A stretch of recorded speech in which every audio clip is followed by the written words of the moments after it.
त्यानंतर त्यांनी राजीनामा दिला आणि उद्धव ठाकरे गटात सहभागी झालेले, काय सांगाल तुम्ही? हा त्यांचा निर्णय वैयक्तिक आहे. मला वाटतं एकनिष्ठता हा माणसाचा सगळ्यात मोठा गुण असतो. तो भारतीय जनता पार्टीमध्ये आम्ही कायम जोपासला आहोत आणि जोपासलेला आहे.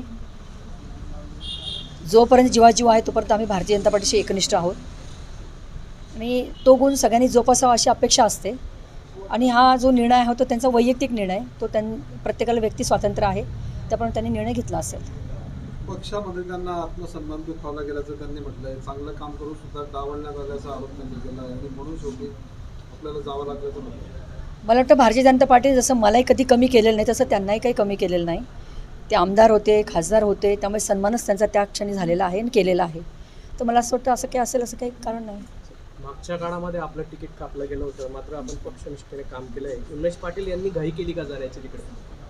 मी हा म्हटलं नाही, व्यक्ती स्वातंत्र्य आहे. प्रत्येकाने आपलं जीवन कसं व्यतीत करावं, कोणाशी निष्ठा ठेवावी, कोणाशी ठेवू नये, हा ज्याचा त्याचा वैयक्तिक स्वातंत्र्याचा प्रश्न आहे. माझा तो मला सांगतं की मी पक्षाशी एकनिष्ठ आहे आणि एकनिष्ठ राहील आणि आहे तोपर्यंत कंटिन्यू राहील. काय निर्णय चुकला आहे का बरोबर असं वाटतं तुम्हाला? त्यांचा निर्णय चुकीचा वाटतो? मी म्हटलं व्यक्ती स्वातंत्र्य आहे, त्यामुळे मी त्यांचा निर्णय बरोबर आहे का चूक आहे मी बोलण्याचा अधिकार मला नाही आहे. ही भावाला काल भावनिक साथ घातली होती की हो, भावाने आजही ते माझे भाऊ आहेत.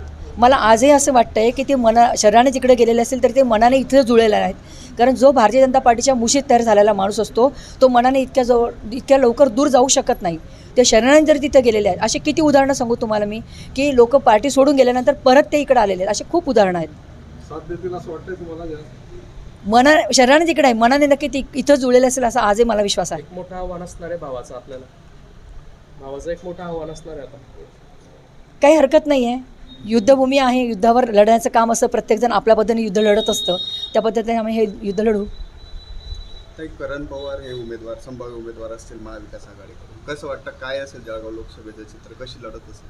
मला माझ्या नेतृत्वावर विश्वास आहे. पंतप्रधान नरेंद्रभाई मोदींनी, महाराष्ट्र शासनामध्ये आमच्या देवेंद्रजींनी, आमच्या एकनाथजी शिंदे साहेबांनी, अजितदादांनी खूप मोठी कामं केलेली आहे आणि माझा विकासावर विश्वास आहे. जो काही विकास केला आहे तो जनता ओळखते, जनता जाणते. विकासाच्या मागे जनता राहील हा माझा विश्वास आहे.